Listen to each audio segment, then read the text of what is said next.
All right, folks, so welcome. This is our 40th session together, Zoom session for the True North Caricature Carvers. And so I'm Mark Sheridan, John Paul Andres here, and Murray Lincoln's here. Murray puts all of these on YouTube for us. Our sponsors, again, are Chipping Away and the Ontario Wood Carvers Association. So thanks to both of those for sponsoring our work. Tonight's discussion. So we'll do the regular welcome and open for questions and comments. I'll close down the slideshow so we can chat for a minute. We're going to talk about upcoming shows again, and the one I have on my slate at least is Quinte Carver Show, and you might add some more to it as we get to that. We've got a few people who've sent in their carvings for what's on the bench. John Paul is going to do a little April's challenge for us. What would you call that, John? A just-in-time April challenge? Yeah, yeah,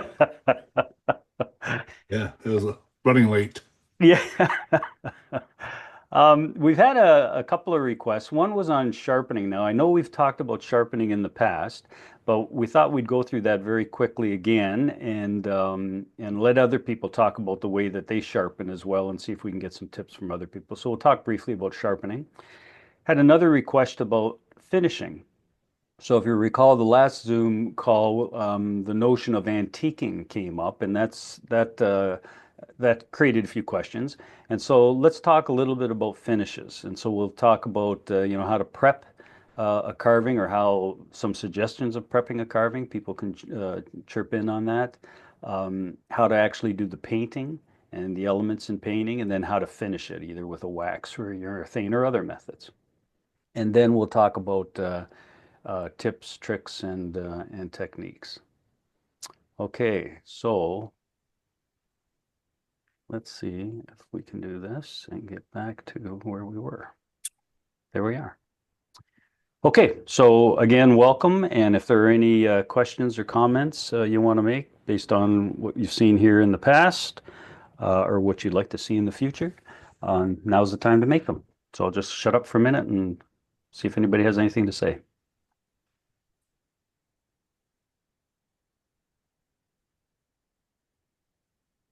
Okay, then. That's all right.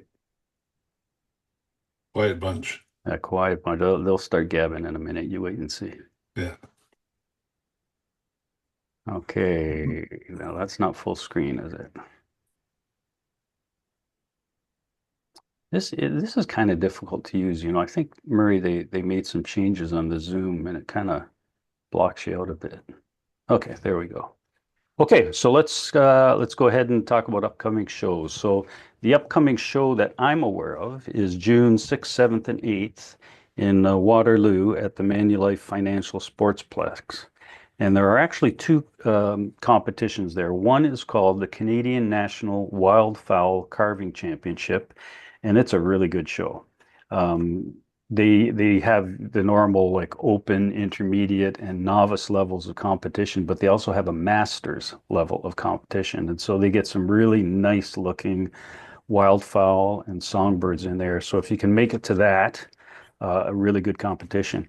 And in conjunction with that is the wood art competition. And so that's more like the general competition that we're used to and that we would put our caricature carvers in and carvings in rather.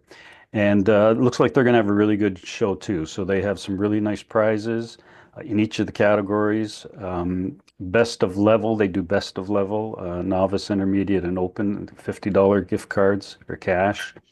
And then best of show, when they take a look at all the best of level and choose one of best in show, they have $75 in Lee Valley gift card, Shipping Away gift cards, and cash, as well as ribbons. So I've been to this show several times. I'll probably be at it at least on the Saturday this time, and it's a really good show, really well run, and you'll really enjoy it if you go.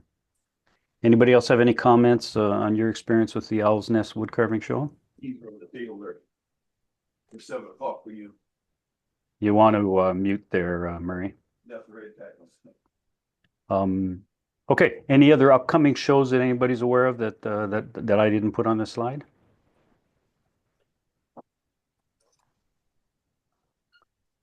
Okay, then.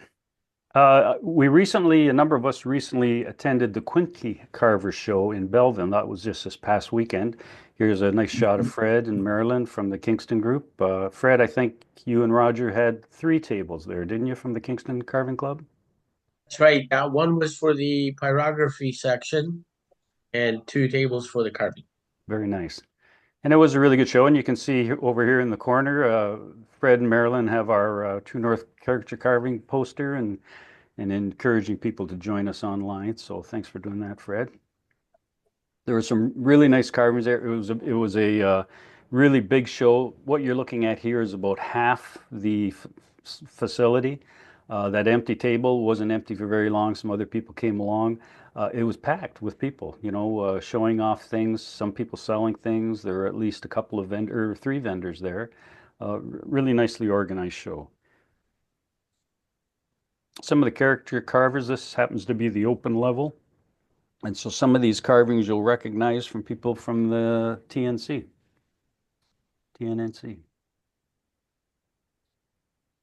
Really nice carvings. Again, some more open carvings. The ones to the right are actually human figures rather than caricatures. And again, very, very well done, I thought. If anybody has any comments on these, just go right ahead. This one was I think this was the intermediate level. This was carved by a fellow that was actually judging with us, and of course, so he had to stand back when we got close to judging his carving, and we didn't know this was his carving when we were judging it. And his name is Rick Southwell, and he just did a tremendous carving of a human figure. Like just look at the motion in that fiddler. Look at the wrinkles in his jacket and his pants and the work around the moccasins, the barrel. The dog was just done beautifully. And Yeah, his that paint, dog. oh, That dog's amazing. isn't that great? And Real. yeah, and the painting was just beautiful. Like he did, it made, as I looked at it, I thought of all of the things that we've talked about on the True North Caricature Carving Zoom calls, and he's incorporated all of these things. The painting obviously done with washes. You can see the wrinkles. The valleys of the wrinkles are darker with a different, color in the spectrum to make them look deeper. Um, he's added wear to the carving by putting lighter color, dry brush. All of the things that we really talked about, the notion of having motion in your carving. To me, this is a real study in a beautiful carving. And I hope Rick will join our Zoom calls at some point because we'd certainly like to hear more about what he's been doing. And I think he said he's only been carving for 4 years, which should scare us all a little bit. Really beautiful carving. Here's some more really nice caricature carvings, and I can't remember which class. Oh, intermediate class. Nicely done.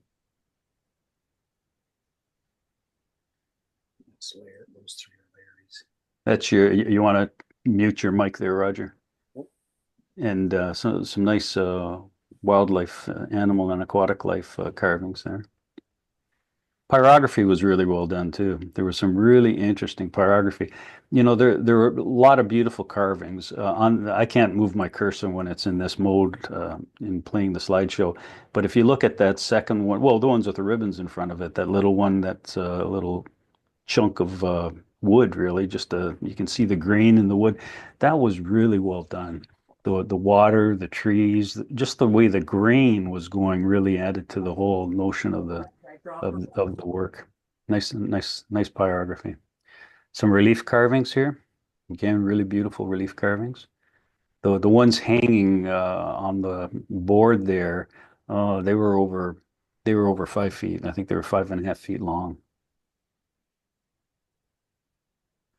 This was what I was talking to you guys about the last Zoom call is that this particular show, and I think maybe the Kitchener show, I'm pretty sure the Kitchener show, they have a tank and they have to judge a certain category of wildfowl, working ducks, using the tank.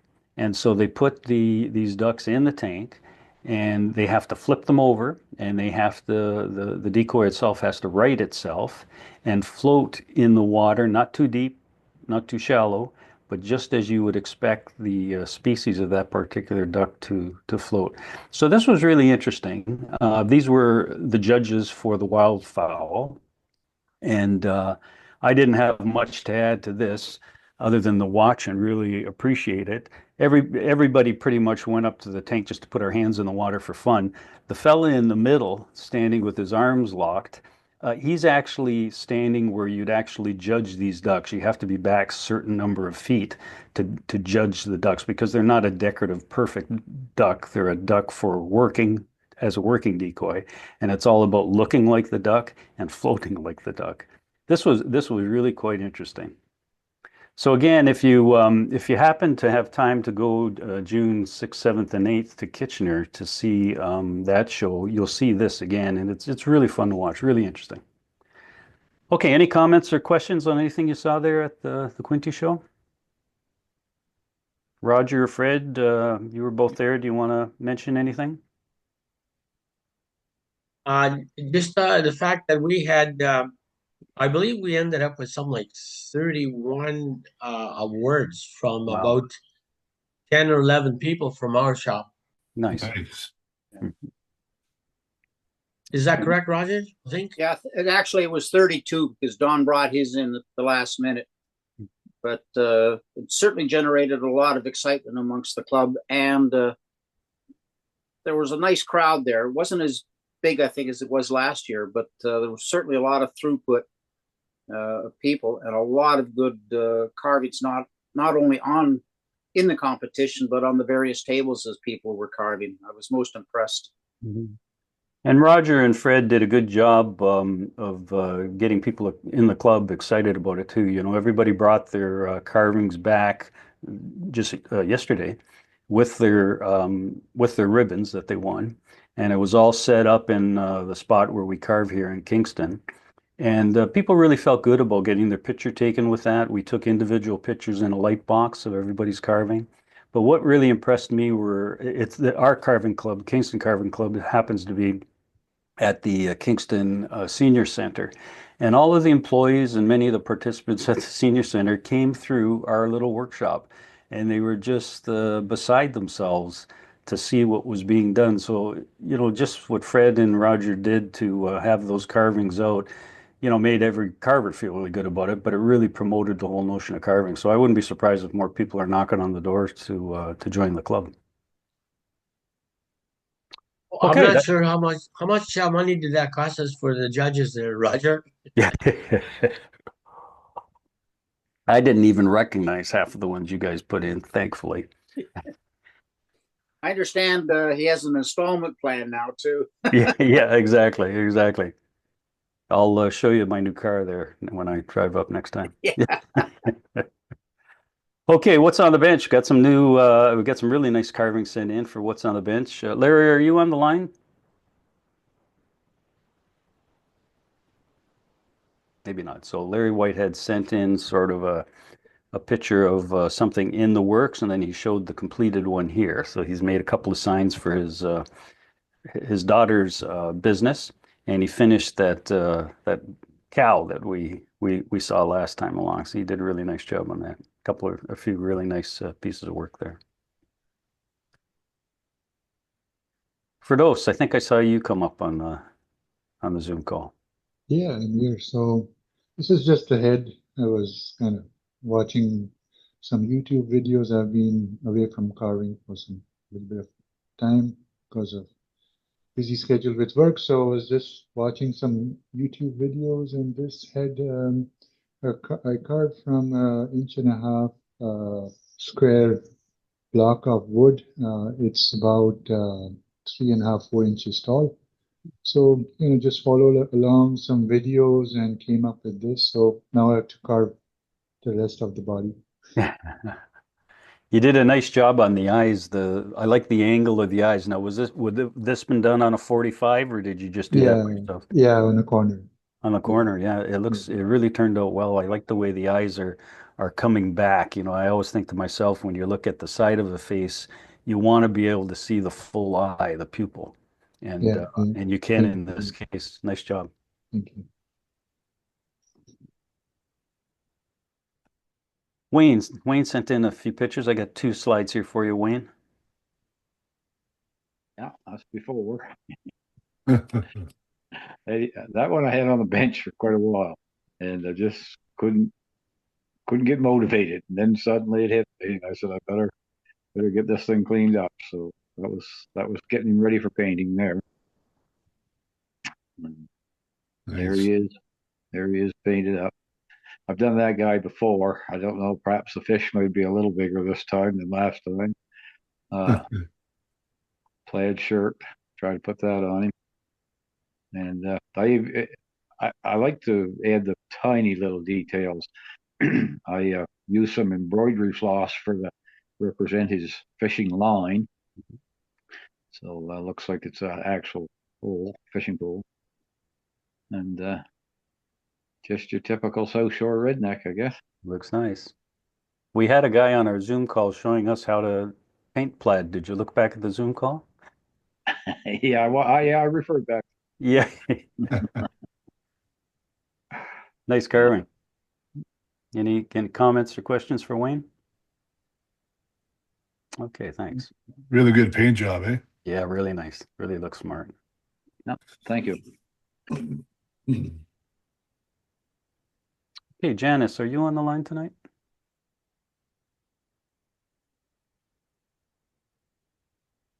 Maybe not. So Janice sent us in 3 carvings. So a little bear here, nicely done.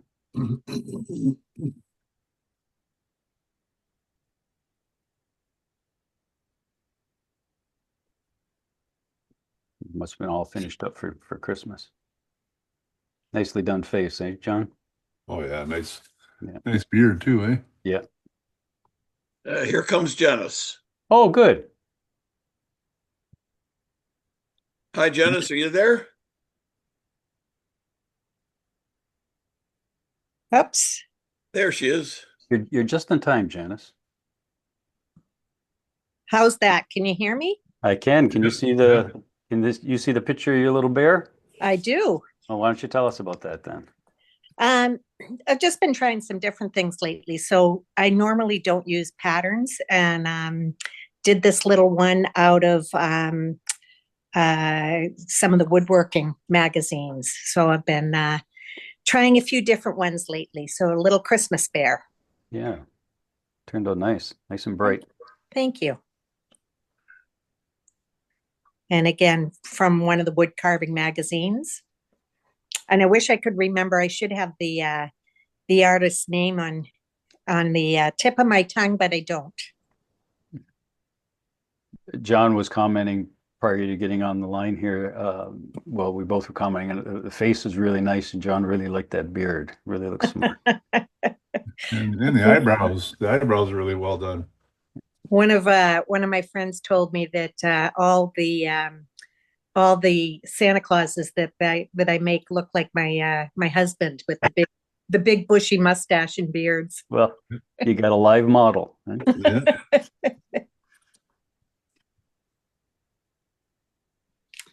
And this one I just finished. So it's actually, my husband's a firefighter.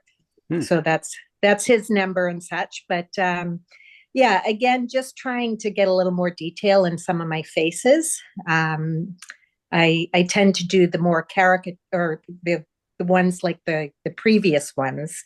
So this one had a bit more detail that I was working on. Very nice.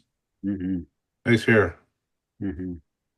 I like the way, on the eyebrow, when you go at the bridge in the nose, the hair is almost straight up. And when you go to the edge of the eyebrow, the outer tip of the eyebrow, it's laying flat.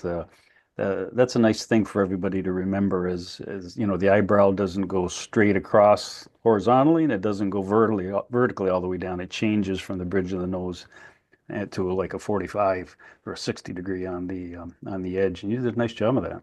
Thank you. Is the hat separate? No, No. no. Yeah, that's good. Turned out well. Thank you. Okay, any comments or questions for Janice? Great. James, are you on the line here? James is a very busy fellow. He's the owner of Richardson Farms in southwestern Ontario, and so he's trying to get as much as possible, keep it carving, but he's busy around the farm, of course. But he sent in these pictures of Ken Dryden, Yeah. and Cool. just stop and look at these. Like this is really well done. And I was saying to James, you really need to put this in a show so more people can see it.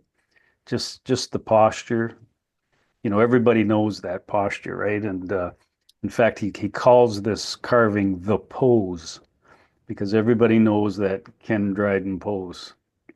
Really well done. You got all the wrinkles in the shoulder where it's pulling against the shoulder pads. Look at his pads, The pads are really good. how leather-like they are. Just real tremendous carving. Any comments or questions on this one? I was a Bob. goalie. I was a goalie when I was a kid, and that's who I Is that looked up to. is that right? Yeah. You didn't quite go as far as Ken Dryden, but No, no, I suppose. Yeah. not even in school. Bob, you sent in an interesting caricature here. Yeah, about a week ago, there was about 8 of us, I guess, had a little class, and this was the carving we did at the class. Nice. It's about 6 inches long and about 5 inches high, basswood. Nice. Now, did everybody do exactly the same thing, or was it left up to you to give it its own face? No, we had 2 different features. One had a long pointed nose, and this one had a stubbier nose and a little bit fatter fish. Yeah, nice. John Paul, when I saw this one, I thought this might be a nice challenge for us. Hmm. And just kind of leave it open to do whatever caricature of a fish you want to do. Like give it any look that you want in a fish, and make Yeah. that maybe make that a little bit of competition because it looks fun. Just to come up with something crazy, right, for a fish. Like But a 1/2 inch thick. yeah, maybe. Is that what this would have been? Did you say, Bob? It's like a 1/2 inch, 1 inch thick? Yeah, about 3/4 inch thick. Yeah. Yeah, maybe we want to do this as a challenge. Okay, any comments or questions? Okay, thanks for that. I just wondering that is it carved both sides or just the front profile? No, just the one side. Okay, thank you. Hangs You on know- the wall. It's got a hanger on the back to hang on the wall. Mhm. I see. Yeah, nice. I like it. But if we want to make it a little bit of a True North Caricature Carver competition to play with, just amongst ourselves, maybe we do a full in the round, both sides, caricature carving of a fish, and you can even mount it on to make it look like it's swimming along the seabed or something. But that might be kind of fun, just kind of test our imagination and our carving skills. Yeah, for sure. Yeah, Well, let's make it. let's do it. Let's make it happen. Yes. Okay, John, April's challenge. You ready? Yeah. Yep. Okay. So this challenge is carving a pencil, an 8-sided pencil, out of a 1x1 piece of basswood, 4.5 inches long, or you make as long as you want. But this one I carved, it was 4.5 inches long, 1x1. Okay. So what you do is you Oops, sorry, John. you cut off, you draw in all the square, and you cut off all those corners to make, you'll have 8 squares or 8-sided. So now the next slide. And see that on the left-hand side, I have 8-sided. So I go 8-sided all the way up and down. Carve it all the way up and down. Try to keep it, and it's tricky trying to keep that, lined up and all 8 sides, all the way down. It's kind of tricky. So it's a good challenge. Then I go all the way down the whole thing, and then I mark out the eraser and the piece of steel, and I stop cut that, and then I carve it. On the other side, it's all carved out, and then the last one is just where the pencil part is, or the lead is, It was fun, nice little challenge, but it's a challenge to try to keep it all the eight sides, say like probably about a quarter inch, a little over a quarter inch each. So it's fun. So there's a challenge. Keep it nice and clean, and we'll see what we come up with. So we got 3 challenges out there right now. So it's still okay, if you report back the next show that you've done the little hoodie guy or the baseball bat or this pencil now. So we'll keep playing with that. Any questions for John in putting that together? Oh. Okay, that's great. Thanks, John. Okay, let's just talk about sharpening a little bit. We're rolling right along here. So we have talked about sharpening in the past, and so I've used some of the slides that we would have looked at back then, but we'll go through them quickly. And then we'll just kind of open it up as we go through them around your questions or any comments you have or any suggestions you have in the way that you go about handling sharpening and honing. And you might recall that I mentioned to you this is a very old knife that I used as a boy and probably sharpened with a 600 grit stone that we would have had, and I would have put a little oil on that stone, and I would sharpen the knife, and I sharpened it a lot. This was nowhere near as slender a knife as you see now when I first got it. Now, using that knife as an old knife that was sharpened with a 600 grit stone, that's the mess it makes on the carving. So you can see there's nothing crisp about those chips, and that's just basswood. And you can see the striations in it as well, those lines. And so when you have a carving and you see, something that is rough as that, you'll also notice that it's really hard to carve, like you're really pulling on your knife to carve through it. When you see those striations, it means your knife is in bad shape and it needs to not just go to the honing wheel or a leather, it needs to go to a stone of some sort to get it back to life. So that's what it would look like. Here's a knife that's super sharp. And a couple of things I'll point out on it is you can see I'm sorry I don't have my, you know what? I think I can do this. Yeah. So this here portion is flat, of course, on your knife. This portion is beveled. And then this portion, bright portion, is a second bevel. And it's this second bevel that does the cutting. So, sometimes when we bring our knives to a stone, we'll end up rounding everything from here to here. And so you'll have the sharpness that you want on this cutting edge, but you'll be also grinding this edge. You don't need to. This is the business edge of the knife. This is the edge that is doing the cutting, not this bevel. And so this is the edge that you really want to deal with and get nice and sharp. Okay. And that's the kind of cut it would make. So compare that to your memory of the last slide.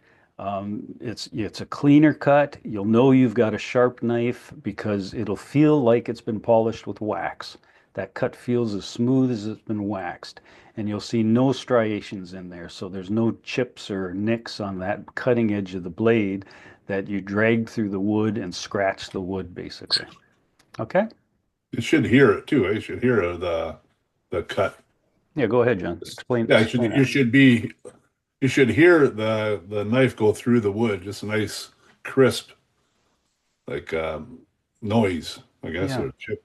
Yeah, and especially when you first made a stop cut, right, John? Yeah, yeah. When you come up to that Clicks. stop, yeah, when you come up to that stop cut, if your knife is really sharp, it goes just like that. Yeah. Yeah, that's a good point, John. So here's a carving that I did a long, long time ago without really understanding what I know today, at least, about sharpening. And you can see again, there's a lot of ragged edges here. I can see a little fuzzy in here. I see striations in the shoulder. Okay, and that just means that my knife wasn't as sharp as I thought it was. Here's a carving that I did a few years ago with a really sharp knife. And so as you look at this, you'll note that like you can see every edge. There's not anywhere in there where you'll find a striation, I believe.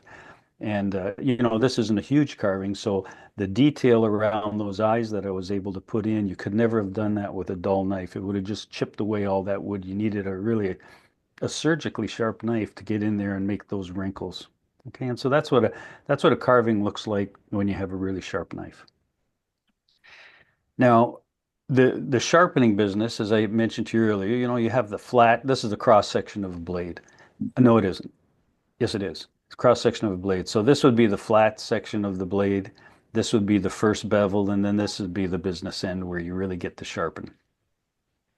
And the sharpening is nothing more than if you have a stone here, you're taking that edge, just that sharp edge, just that little tiny bit at the end, and you're just either dragging it back or you're pushing it forward. And some people say, oh no, you got to drag it back over the stone all the time, never push it forward. Other people say just the opposite. So I think the jury's still out.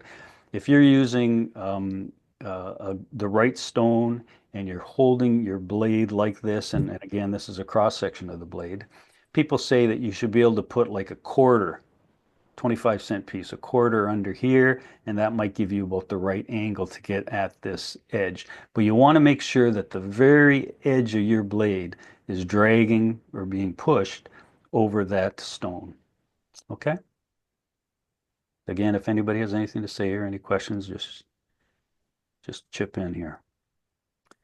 Okay, and so what's happening when you do that in the previous picture? A real microscopic level of metal is coming off of your blade. So in this case, we're pulling the blade. That metal at the end is curling off and creating a burr. And you can test this for yourself. When you do that a few times in one direction, just run your fingernail along the side, not the edge, you'll cut your fingernail, but along the side, and you'll feel the roughness there. And that's why you turn the blade over now and go the other direction, because you're breaking that burr off. And so you do that back and forth. And how many times? I don't know. Maybe 20 times in one direction and 20 times in the other direction. You go one direction, stop, go the other direction. One direction, stop, go or one direction several times, stop, go the other direction several times. You're basically breaking off that burr. Now, when you break off that burr, it is good to have some fluid on the stone, because that carries that burr away. And so, when I was a kid, we used oil. I don't know why we used oil, but we did. Today, I use water. And so whenever I have a grinding stone, I'll just put some water on it, make sure it's nice and wet. And the notion is these little microscopic burrs that you're breaking off are now being carried away by that water, rather than rolling over them a second time with your blade. Make sense? Mm-hmm. Okay, now in terms of grit, we talked a little bit about this last time. Grit is nothing more than it's the same thing you use to describe the grit in sandpaper. And so if you can imagine to yourself having a window screen, all the little squares in a window screen, a wire window screen, if you took 1 inch of that, 1 square inch of that window screen, and you poured some particles through it, stones through it, the stones that fit through describe the grit. So in that 1 square inch, if you have 600 squares and the sediment falls through that, then you end up with 600 grit sandpaper. You can imagine if you have a super crazy, super fine grit like 8,000, there'd be 8,000 squares within a square inch. So only dust basically would flow through that. And that's how fine that sandpaper or stone would be. Okay, and that's what's described as grit. Now, I mentioned that I probably started out, when I was really young, with a stone that was maybe 600 grit and maybe 800 grit on the other side. They were one side or the other. You could see that they were different colors. That probably did more damage to my knife than just leaving it alone, because the 600 grit, 700 grit, that is something you'd use if you could see almost visibly a problem with your knife. You could see a nick in it. You've dropped the knife on a concrete floor and there's a little bend in the blade, in the cutting edge of the blade. Or you see those deep striations like I showed you in that first picture on the basswood. You'd go to a 600 or 700 grit for that and just take that first out. But then you'd climb up. You'd maybe go to 1,000 grit or 1,200 grit, and maybe you'd finish up at 3,000 grit or 3,500 grit or 4,000 grit to get that final beautiful finish. Now, and when I put this little schematic together, I put in 8,000 grit only because the people that are really granular about sharpening, really granular about sharpening, they'll go as high as 8,000 grit, and 8,000 grit is probably as smooth as your kitchen countertop. I mean, it's like glass, but they'll go to that. But the idea behind it is if you have a knife and you're not sure just how sharp it is, don't start at 600 grit because you're going to probably do more damage with a 600 grit than what the knife is currently looking like. Start high, start as high as you can, and if it doesn't come out, if you test it on wood and you're still seeing a striation rather, go a little bit lower, go to 1,200 grit. If you still, after using 1,200 grit, you're still seeing a striation, then go to 600 grit. Once you go to 600 grit or something around that, and the striation comes out rather, then you got to come up the ladder again to 1,200 and 3,500 or whatever you want to go to get that knife as sharp as you want. Okay, make sense to everybody? Now this happens to be one of the stones that I have. So you can see it's a disc. It's probably about 2-inch thick disc. This was given to me by a friend of mine. It's a very old unit, but it does a great job. In that post you see at the top, there's a little reservoir of water that sits above it, and it drips on the stone continually, and the water spins off the side into this trough and goes into a little container on the side. It goes around fairly slow, maybe like a 33 RPM long play record. And it does a good job of sharpening. It's not marked what the grit is, but I'm guessing it's probably somewhere between 2,500 and 4,000. So it's a really fine, smooth stone that I generally only use. And so, and again, I only use it when something is clearly wrong with the knife, where I can see a striation in the wood, or I know I've dropped the knife or rammed it into a nail or something silly. Then I'll go to this stone, but I generally don't have to. I try to take care of my knives and gouges, and so I generally don't have to go anything lower than this one. But what I will do after this one is I'll use a honing compound with a leather strop. Now, whereas I said, you might go up to 4,000 grit on a stone if you want to go that high. A honing compound, or sometimes called a polishing compound, is tenfold higher. It's like 40,000 grit. And so it's only there for polishing. I would say that 95%, maybe 97% of the time, all I'll do to a knife is hone it with a leather strop and a honing compound.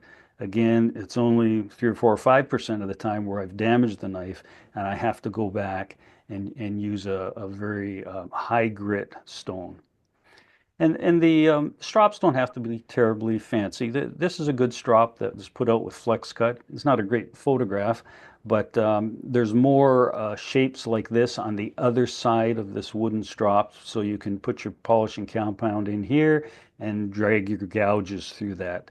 Has a little leather piece here for flat edge, like a knife. I also have a little 1-inch sandpaper belt sander, and you can take that sandpaper belt off and you can buy a leather strop at a lot of places. Lee Valley has them as an example. You often see these leather strops belts at carving shows as well. There's a rough edge and a smooth edge, and so you can decide whether you want to put the smooth edge out or the rough edge out. And then I just freehand put my knife on there. Now the caution with this is 2 things. One is it's made to be a sander, so this moves a lot quicker than you'd want to have a strop run along your blade. And so you have to watch about heating your blade. This is something I really just touch on my blade about that fast back and forth. I don't hold it in place because that'd burn the metal, and you don't want to heat the metal because you're taking away some of the properties of the metal on your blade. The other thing about Mark, sorry. What I do is I put my finger on my thumb on the blade and push it on if it gets too hot, I know right away to back it off and dump it in water or. Yeah. But that's what I do to keep it from overheating and Yeah. losing the temper. Okay, good point. Yeah, you certainly don't want to overheat it. No. The other thing about this is this particular unit, and I think you'll find with most belt sanders, is they run in this direction. Okay, so that belt is continually going in this direction. If you buy one of these units that are designed to be a honer for knives and gouges, they typically go in the other direction. So the caution is always be careful whenever you approach one of these, whether it's your own or whether it's at the club, understand the direction. Because of course, if I know this belt is going in this direction, I make sure that the cutting edge is down so that it slips over the cutting edge. If the cutting edge is pointed up, I'm going to cut right into that leather, and it's probably going to throw the knife out of my hand. And so even though this is my unit and the only one I have, whenever I approach it, I turn it on very briefly and turn it off. Just click on, click off, confirm I know the direction of it. I position the knife now, then I turn it on. Really important. It sounds silly, but it's a really important thing to remember because it's so easy to have your knife turned around in the wrong direction. You end up cutting into the leather, and it's really dangerous because it will throw the knife out of your hand. Okay. Alec, are you on the line tonight? I'm not sure I saw you come up. So at the last time we talked about this was probably a couple of years ago. Alex showed us his unit, and he has two units. And so this is a unit that is designed for honing knives. It's not designed for a 1-inch belt sander. So this is going in a different direction, and you can see the tensioner is back here. Really nice unit if you have something like that. He also has a unit that has a flat leather disc that he can use as well. And you can see here, these are wooden sections where they're built to accommodate different gouge sizes. And so he would put he'd put polishing compound on that, and he'd do a stropping in that nice looking unit. Now, Wayne did something innovative. Wayne, why don't you just talk about this for a minute?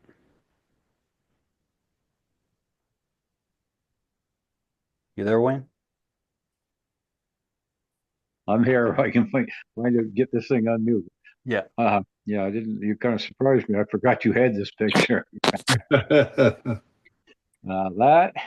as you can see, and use a little bit of imagination, is a floor polisher, three brush floor polisher.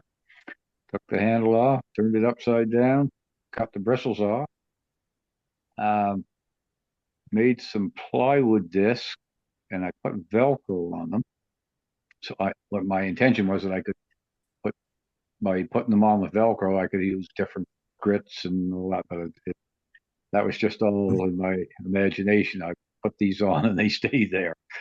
The reason I use that is because on the three brush polisher, two of those wheels turn clockwise and the other one turns counterclockwise. I guess it's the way the belts are configured in there. They drive the brushes. But anyway, so I carve basically with a utility knife, but I still hone it, and I do one side on the right hand disc, and the other I flip the knife over and do the other side on the left hand disc. A lot of people look at it and shake their head and ask me if I still got 10 fingers and all that stuff, but it's worked. It's worked day one, and I've had that one probably for just 10, 12 years, and got another one out in the shop. It's only a two disc one, but same setup. And then at the thrift store, I bought another one just in case. So, that's good. No, they're getting very difficult to find. Yeah, I guess so. When I was growing up, everybody had linoleum, and every weekend the housewife was polishing the floor and all that. But that's once they come up with this cushion floor and laminate floor and stuff, these things became obsolete. So, but yeah, that's good. For me. Thanks, Wayne. you'll notice too, there's one other thing Yeah. I'm gonna roll with. Up in the upper right-hand corner, you see that I've got a little jig thing there with a, yeah, right on. That's I guess that's a well pipe fitting or something I put on the end of there. But anyway, I use that I've established the angle that I want for my gouges, and by putting the end of my handle in that little circular thing there, and drop the blade down on the palm gouges there, down on that closest disc. Perfect angle for putting the honing edge on my gouges. Oh, And that's I cool. don't use gouges much, but when I do, that's when I touch them up. They're nice and sharp. That's good. Yeah. Thanks, Wayne. Yeah. Mike, I don't think Mike Southen's on the line tonight. Mike had sent us in a picture of this, and I had shown you the little stropping block that FlexCut makes. Well, Mike makes his own. So he simply gouges out a piece of wood that, of course, ends up being the contour of the gouge that he uses. And then he just puts polishing compound in that trough and then drags the gouge back over that trough. And so you can see he's got this one marked number 15 gouge, and I suspect he's got several of these in his toolkit. So he pulls out the gouge that he needs and the template he needs, and he's able to just draw that gouge back and polish the end. Nice idea. Now, Jacques, is Jacques on the line tonight? Next time Jacques is on the line, we're going to put this picture up again because I want him to talk a little bit about it. This is something that he found on Amazon, I think. He paid all of $30 for it. And what it is, it's a turntable for doing, I'm going to say pottery or ceramics kind of thing. And you can see it has a rheostat on it here, so you can adjust the speed. You can go counterclockwise and clockwise on it. It's got a AC/DC adapter. You just plug it in. So what he did with this is that, similar to what Wayne described, putting the little felt pads with the Velcro, Jacques made a whole bunch of these things with different grades of grit paper. And now this isn't coarse sandpaper you buy at Home Depot. These are like 1,500, 2,000, 2,500 grit paper, and as well as leather. And so he can use that and adjust the speed to both sharpen his gouges and knives as well as polish them as you would on a leather strop. Now, the only thing that Jacques was telling me was that this doesn't have a lot of torque. This doesn't have a lot of power in it. So, if you push on it too hard, you bog it down, you'll stall it. But when you think about what we do for sharpening, we're not pushing on the knives or the gouges very hard, or at least we shouldn't be. And so something like this, I think, might be something we'd be interested in. I'm going to get him to talk about this again, though, when he's back, and he'll provide you more information. And certainly if you're interested in looking for one, he has all that information.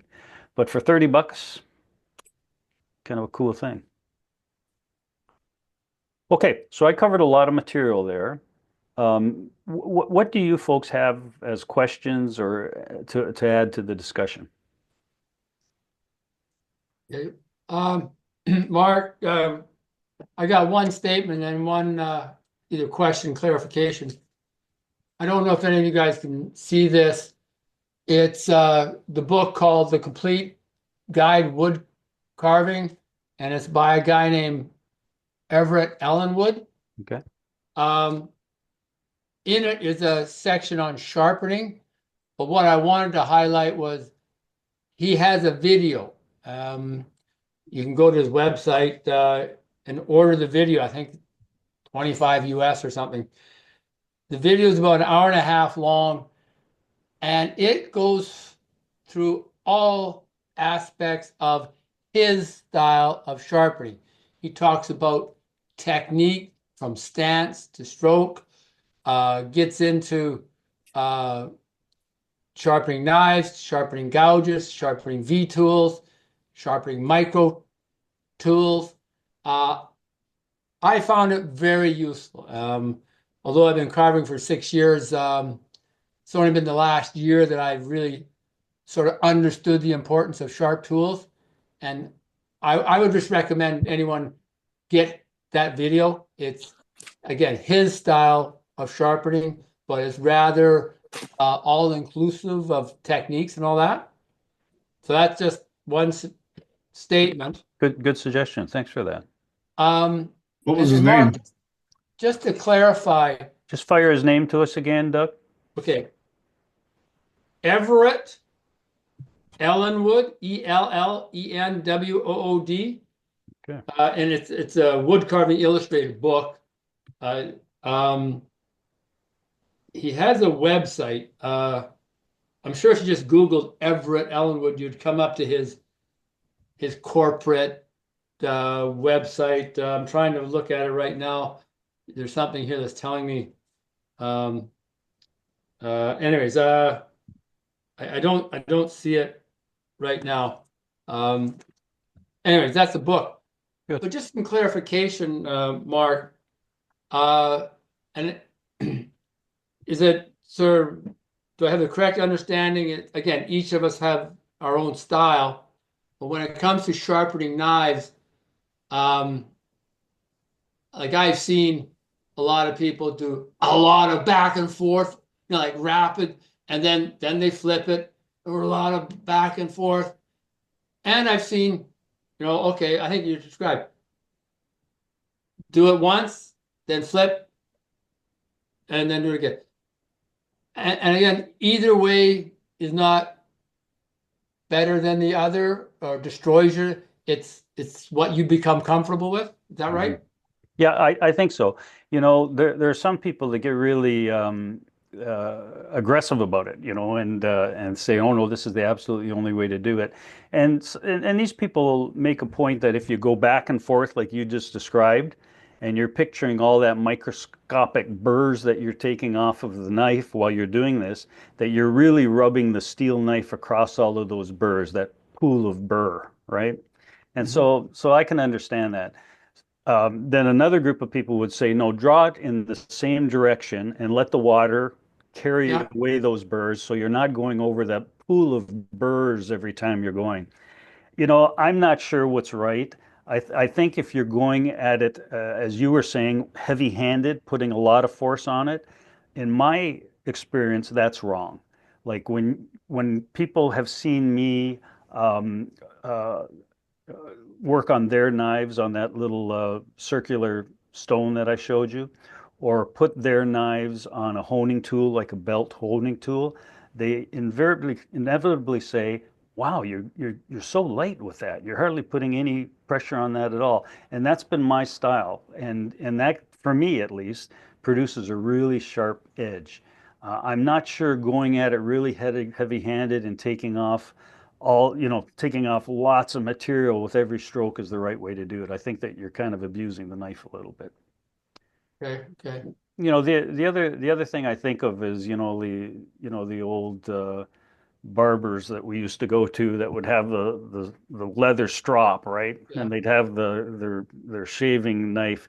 They didn't just go in one direction, right? It was bang, bang, bang, bang, bang, bang, bang, bang. So I don't know, it would take a little bit from their experience too.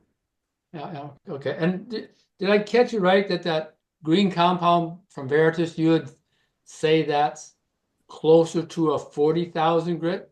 Yeah, there's a couple of different colors that you can buy. I know certainly at Lee Valley you can buy a couple of different colors. I think one is lower than the other, but the higher polishing one is around 40,000 grit. That's what I buy the green one.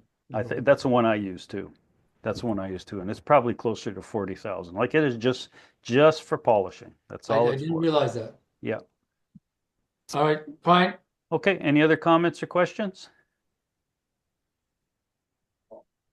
Okay, well, hopefully that helps you a little bit. Can I butt in for a sec? You sure can. Uh-oh, can't see it because I got this bar in the way. Anyway, how am I going to do this here? Sorry. I'm doing some painting when I'm doing it. I know it's hard to see this, but I got this off from Lee Valley, and this is from the back of one of their catalogs. Okay. And so you can see the various colors, and I know you can't tell it, so I'll read a little bit of it. but like it gives you the blue section. It talks about shaping it, grinding, honing, and polishing. And then it tells you all sorts of the different things, whether you're going to use stones or you're going to use paper and all sorts. It's a huge, like I said, I know you can't read it, but it's a huge thing. If you ever get a copy or maybe even go online, I don't know if they have that online, but they had this on the back of one of their magazines. Oh, very good. Yeah. Wonder, Kevin, if you just want to take a picture of that with your phone someday and just send it to me and I'll flash it up on our Zoom call. Sure. Yeah. I can do that. I'll do that tonight. Yeah. Yeah. Okay. That's great. Thanks. You could probably email it to everybody, Mark. Yeah. Yeah. Kevin wouldn't have, well, yeah, if you sent it to me, I could email it to everybody. Yeah. Yeah. Okay. Any other comments or questions? Okay. Let's go back to the share here. Everybody able to see that again? Yep. Okay. All right. The last thing we wanted to talk about there was this notion about finishing. Like, how do you paint? How do you antique? If you want to antique, how do you apply waxes? Or if you want to apply waxes, how do you apply urethane? So what I've done here, I don't have any pictures or anything, but just to keep the conversation sort of focused, I've gone from preparation to painting to finishing. Okay, so just 3 charts. So let's talk about preparation first. And I'm just going to go through these points. This is the way I approach it. And then I just want to hear everybody's thoughts on the way you approach it or any questions on it. So the way I approach preparing the carving for painting is I first clean it. And I basically soak it with water. And so when I say I clean it, I have a small nail brush. And in the bathroom sink, I put soap on the nail brush, and under running water, I just scrub the carving. And so that takes away any oil that was on my fingers while I was carving. It takes away any pencil marks. It takes away any pastel that I used as I was fitting things together. And it soaks the wood. It's not just wetting the wood. The wood is soaked. Okay, and so that's what I generally do. For using a wood burner, I use a darker, deeper, hotter wood burning setting between painted sections. And so, we'll talk about it again in a minute, but if you do that, you end up with a little bit of a ridge, a little bit of a valley, that when you are painting with a very thin paint, the paint will only go as far as that wood burned line and won't go over it, as long as your paint is light and you're not putting a lot of paint on it. And I also use a wood burner on a very light setting on what I'll call a braided area. So if I have an area that, geez, I just couldn't get a gouge into it nicely, or I couldn't get a knife into it, and there's a little, I'll say, kind of fibrous, furry spots, on a very low heat, I'll just burn those spots away. And I say very low because I don't want it blackened in any way, knowing that I'm going to be putting a light coating of paint over it. You'll see through the paint and see the burnt spot. Another way, other than cleaning and water soaking it, and Firdos, I think you introduced this idea to me, was using a light oil. And so once I've cleaned it and once the wood is dry, putting a light oil on the wood and using that as a preparation for painting. Now, that sounds so intuitively wrong to say you're going to put oil base down and then put acrylic watercolor on top of it. It just shouldn't roll off your tongue. But you know what? It works. So I've used a butcher block oil, which is a very light oil, seems to work well. I let the oil soak into the basswood, and of course the basswood absorbs the oil very quickly. I'll put the carving away for 2 or 3 days maybe until it doesn't feel oily, and then I'll put the paint right over that, and it works really well. Now, unlike the water preparation, your acrylic paint won't soak into the wood the same with the oil. It'll pool up a little bit, but it does soak in. Now, some people use gesso, which is kind of like a white chalk-like almost like a paint primer. I very, very rarely use gesso. I did use gesso when I was doing bird carvings and wildfowls very long time ago. If I use it at all anywhere, I do it very, very light, a very, very light coating on it, because if you can imagine putting like a primer on your painting, you're probably filling up a lot of the nice detailed work that you did, fine detail work. And so I rarely use gesso. So that's what I would say in preparing wood. And if there's any questions, that's great. But if there's any additional ideas, now's the time to raise them. So, is this the butcher block oil you're talking about? Yeah, that would be one type. Yeah, the one I use is actually called booze block, Okay. but it's the same sort of notion. It's a And very light oil. and you've used this. How about this versus a thin down lacquer? Is there any, like I use a clear lacquer 50/50.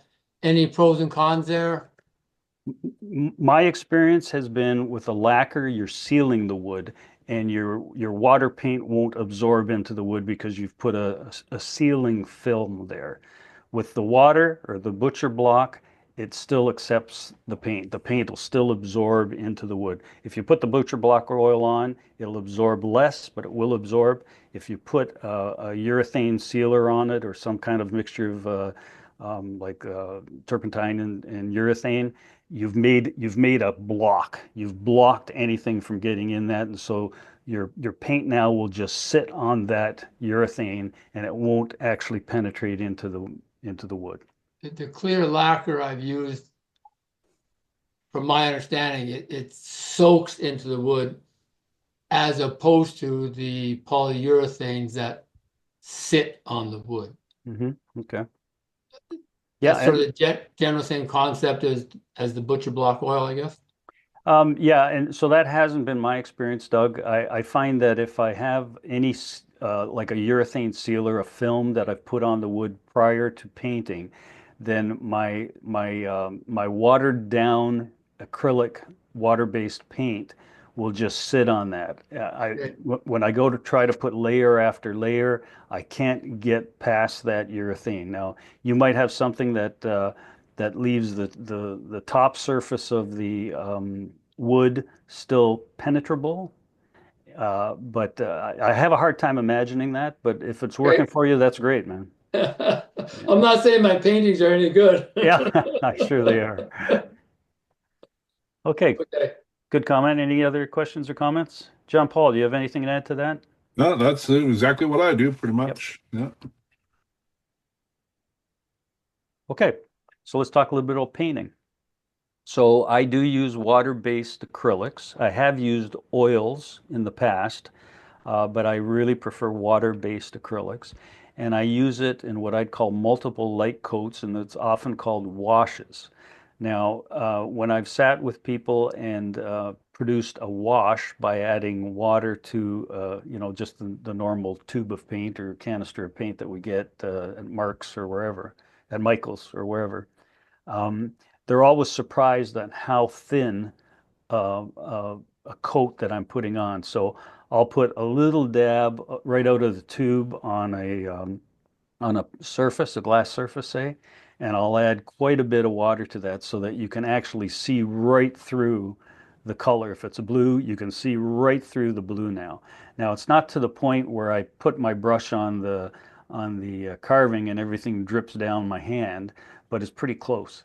And so, Doug, this is where we're saying, the oil or just the water preparation allows that basswood to absorb that very, very dilute wash that you're putting on almost immediately. It goes into the carving.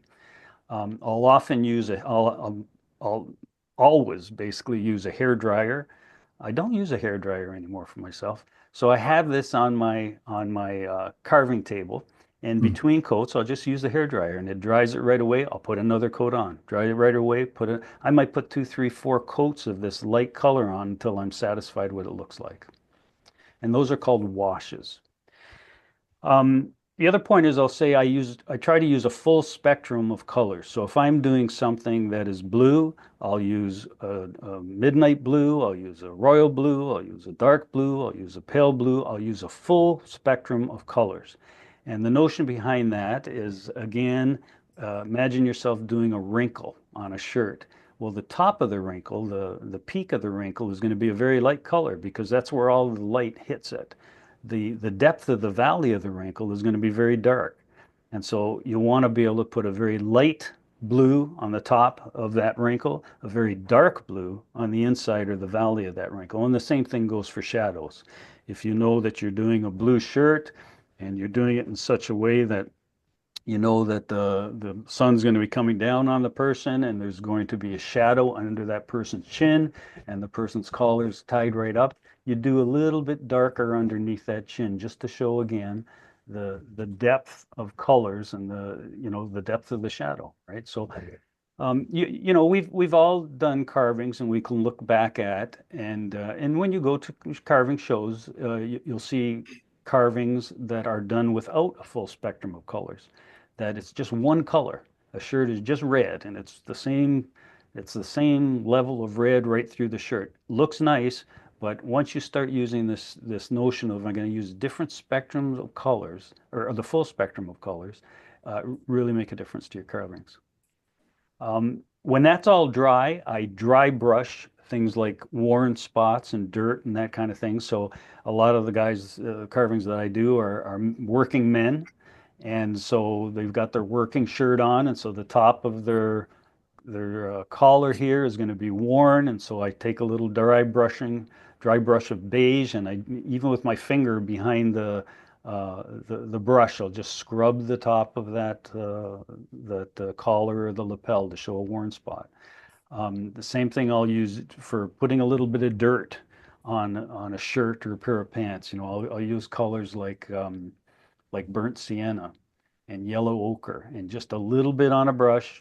It's going to be dry. It's not going to be watered down at all, but just again with my finger behind that brush, I'll just rub a little bit into the shirt in different spots where I think dirt would show up. And then I generally dry brush for just what I'll call general wear and dust. And so that's where you use one of these mop brushes. Reach around here and get one. So this is a mop brush, right? And so I'll take that mop brush and I'll put it in, a beige or an ivory color, whatever I want to use that's lighter than the carving that I've done. And then with a paper towel, I'll take all of that color off of the brush. And in fact, I always test by just rubbing it against my hand. And if I can see any color on that hand, I still got to take some off. And even when you think you've taken everything off, you haven't. And so then I'll take my carving, and once it's all painted, here's one that's painted that I haven't dry brushed, but I'll take that carving once it's painted, and I'll just go over it that quickly, all the way around. And it just picks up all the highest points and just gives it another dimension in the color. Okay, so that's another way of dry brushing. Okay, that's what I wanted to say there. Additions or comments or questions? I guess the only comment I have, the washing that I've done, I think like I'm doing it 10 or 12 coats. You talk about 3 or 4, and I'm just wondering, am I doing too thin on the paint or? Well, are you doing bird carvings, Doug? No, I would say here. Oh yeah. These two, this one, that's a lot of coats of brown and like many 10, and then as I got to the 8th or 9th coat, I was getting impatient and I used a little thicker. But I mean, yeah, so my experience is songbird carvers, wildfowl carvers might use up 8, 9, 10 coats, washes. And the reason they do that is because, on a songbird or a duck, the colors are not just a single color. They're a combination of different colors. So they may end up with kind of a yellowish color followed by a layer of green, followed by a yellow again, followed by green. And that really gives it the depth of the colors. And you can see, even though you just painted a green, you can see a little bit of the yellow in behind it. And in behind that, you can see a little bit yeah, maybe a little bit of iridescence, John. So I think that songbird carvers, wildfowl carvers will tell you it's not unusual to put that many washes on. For me, for my caricatures, I find I can get away with 3 or 4, and I still get that depth in the color. If I look hard at it, I can see the blue shirt that I wanted, but I can also see a little bit of purple in it. And then in behind that, I can see a little bit of blue again. And it's because I changed the colors a few times as I came through. And again, it's all about just giving it a little bit more depth rather than just one opaque color, and that's as far as your eye goes. Yeah. Okay. Any other comments or questions or other ways people paint that we should talk about? One of the things that I've been encouraged to do by other carvers, but I have never done, is airbrushing. And that's one thing I gotta try someday, is just a little bit of airbrushing. And what they do is they use that airbrush to, where I would use dry brushing to pick up a little bit of dirt or pick up a lighter color on a peak of a wrinkle. They'll use the airbrush to do that, and that sounds like fun, but I've never done it. And Mark, what about I use a color wheel, and I look at the color wheel every once in a while too, and look for that complementary color that complements that your, say, a red, or it's orange or whatever, that complements that color, and you stay in that line, because if you go off that line, that it doesn't work. Like red and green, stuff like that. So yeah, it's good idea. get yourself like a color wheel at Michael's or wherever, or even look online and look for the complementary colors of whatever color you have. Good idea. Yeah. I don't know why is that. Yeah, the other thing I should mention, I'm going to be embarrassed to show you this because I haven't cleaned it since the last time I painted. But this is just a glass plate, and I put my paint on that, and I put a white sheet of paper underneath it, and now I have a real good view of the color I'm putting in when I'm mixing things. Now this is, I forget what Peggy calls these. She bought a bunch of them for the kitchen. She puts them on the kitchen counter, and she puts something hot on top of them. Anyway, she has one less because I'm using this one.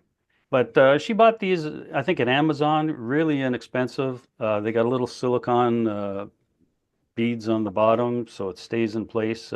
I find this thing useful. Okay, finishing, last slide. So a number of different things that I've tried, and again, these are just what I've tried, and I'm interested in what you've done. But I have used a wax finish, and so the wax finish that I've used is called Howard's. I think it's Feed and Wax, not Wax and Feed. I got it right here. Howard's Feed and Wax. This is what it looks like. It's like a liquid thin honey. It's $16 a bottle at Home Hardware. And it smells some good. Yeah, kind of citrusy smelling, doesn't it, Wayne? Yep. And so basically, once you've done your carving, you've done all the work on it that you want to do, like the dry brushing and the highlighting, and everything's done. You just take a paintbrush and you just put a light coating of this feed and wax everywhere. You set it aside for half an hour. You come back a half hour, it's dry, and you just take a soft cloth and you just buff it lightly. Comes out, I don't have a carving here that maybe this one. So here's one that would have had wax on it. Okay, and so it's not glossy at all. If you looked closely at it, if you were here with me, you'd see it might have a little bit of a satin sheen, but that's about all. So it's a real nice coating. Now, I'll tell you, I put that coating on things that I think are going to be around for a few years. If I think I have a carving that's going to be around for decades, and maybe hopefully my great-grandchildren will have it in their homes, I feel that the wax isn't the right thing to do, because eventually that wax will dry out, and the carving won't look as nice or be as well protected. And so when that's the case, when I've done something that's really nice and I want it to be around for 100 years, I use a urethane. Now, urethane, if you go to like Home Hardware or Home Depot, it goes by the name Varathane.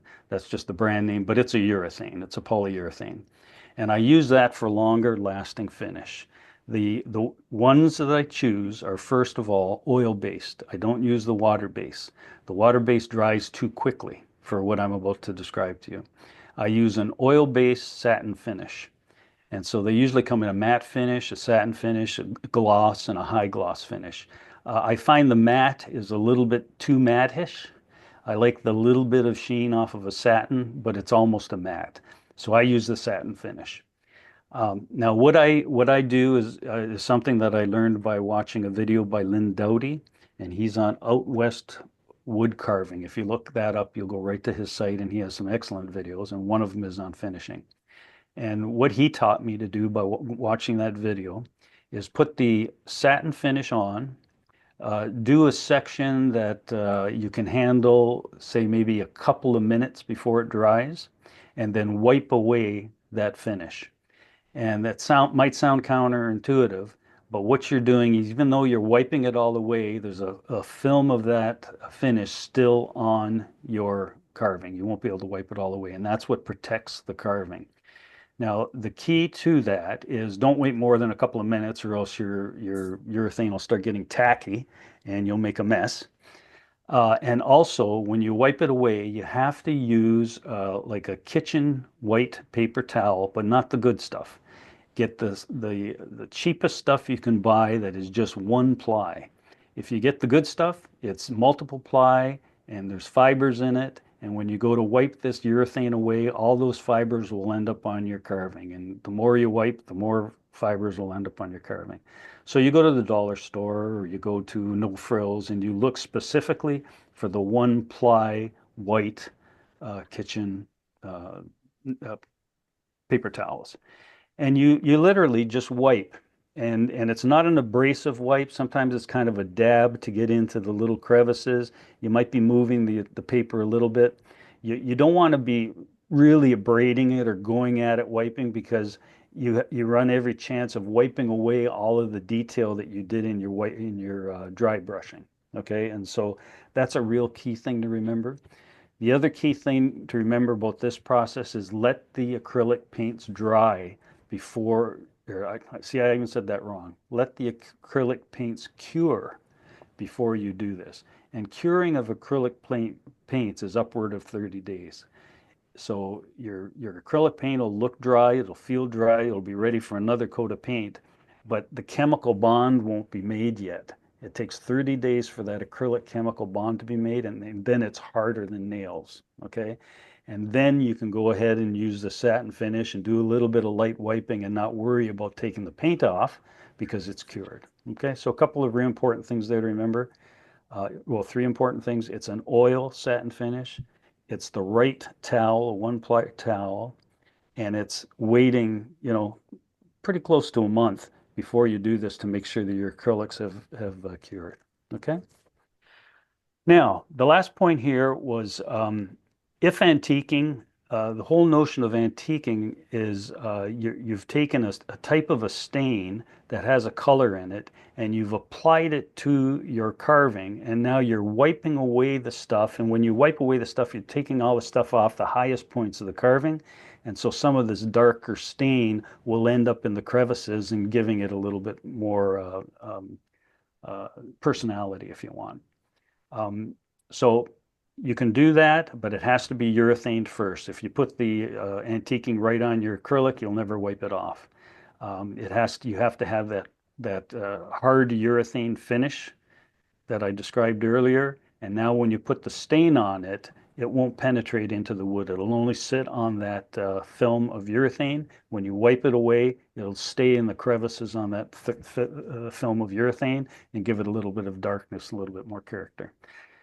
Now, having said that, I've never used antiquing. And so I'd be interested in people who have used antiquing or any questions you have on any of this chart. When you're talking about antiquing, I've never done it after the urethane. I've always done like a burnt umber acrylic paint wash over whatever I'm doing and wiped that off. When you're talking about doing it, are you talking about using an actual stain versus an acrylic paint?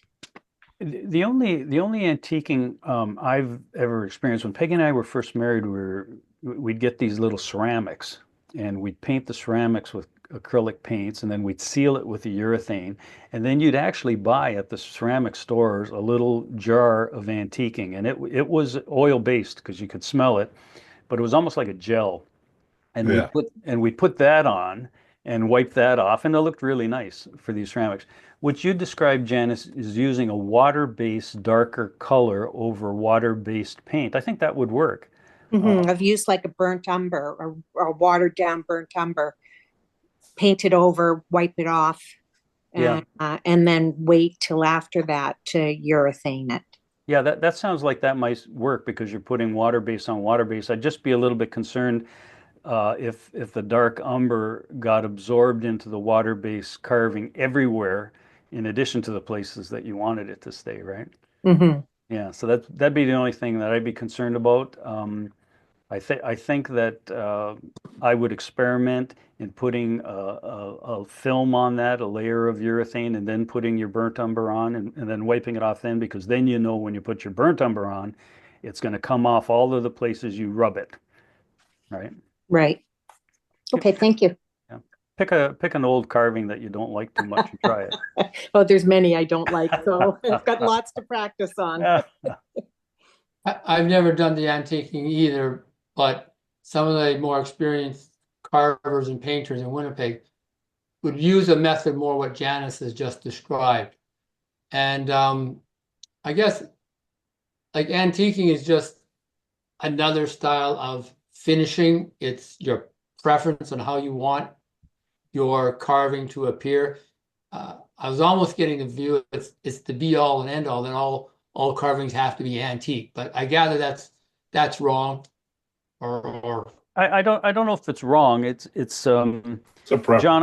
I think John Paul and I would agree that we enjoy giving it the antique look by using the full spectrum of colors and putting darker colors in crevices where the Shadows. antique Yeah. would go. Right, John Paul? okay, Yeah. okay. For You want to sure. add to that, John Paul? Yeah, I would do the every color that I put on, like, if it's a green or whatever color, I always put a shadow and a highlight. You know, I always go by three. The colors, if it's green, and a shadow, and the highlight of that would be a yellow for me. I always put yellow for a highlight on a green color, and a little bit darker, or even a black for the shadow. That's what I usually do. Good. Okay, folks, any other questions? I hope that was helpful to you tonight. Yeah, when it comes to the waxes, like I've seen that Howard's mentioned before. Is there like the ingredients of a wax, like of a good wax? I have an understanding that the more beeswax in something, the better. Have you got it? And I've got this. I did some Google researching, and I bought this blue label from paste wax, blue label paste wax from Lee Valley. It's supposed to be the greatest thing. I'm not too certain I've had great success with it, but that could be me just applying it. I don't know. What are your thoughts on, like, if you're looking for a wax? Yeah, I'm not an expert on it. I only started using this feed and wax probably in the last couple of years. Now, what it says on here, Doug, is this unique blend of beeswax, carnauba wax, and orange oil enhances the natural beauty and depth of grain in finished and unfinished woods. Feed and wax also prevents further drying of the wood and deterioration of the finish. Does not contain silicone or linseed oil. All right. Now, I don't know what the Lee Valley stuff is. Well, one of the things that one of the Lee Valley waxes that I looked at, I thought was kind of ridiculously priced, to be honest with you. And so I would say this one is. Yeah, so I preferred, I preferred spending $16 on this, and I've had it probably for years, a few years, and so what I won't remains tell you is- what I paid for this. Yeah, well, exactly. Yeah. So And it says it's a Carnauba. carnauba wax Yeah. for furniture and floors. And I don't know if Yeah. that. Yeah. Yeah, I think the key for us is you want it fairly light, like that you can see how this is sloshing around. Yeah, that's You don't want to paste because you'll just be rubbing that out of the crevices, right? Yeah, Well, that's so a paste is probably The wrong direction. wrong direction. That's a good word. Yeah. Yeah. Okay. Yeah. Well, the Egyptians, that's how they um, their tombs and everything. They've used wax on their tombs, so that's like 4,000 years old. Ah, So there you go. it holds out. Yeah. Yeah. I don't think any of my carvings will be around for 4,000 years. You never know. Yeah. In your tomb. Maybe. Okay, folks, if there's no more questions, I hope you enjoyed the evening. And John Paul and I really enjoyed doing these. So we'll get together again in a month's time. And hope everybody has a nice Easter and a real nice long weekend. Yeah, happy Easter. If anybody wants to do that fish challenge, go ahead. Start it out. Let's start it. Yeah. Take care. Mine were just my wheels were you very turning, much. so I might have to. That's right. Thanks, Okay, good night. guys. Mark. That was great. Thank you. Yeah, good Thank night. you. Thanks. Bye-bye. Night, everybody. Have a good Easter. You too. Okay, thanks, John Paul. We'll talk to you a little Yeah. later. Okay.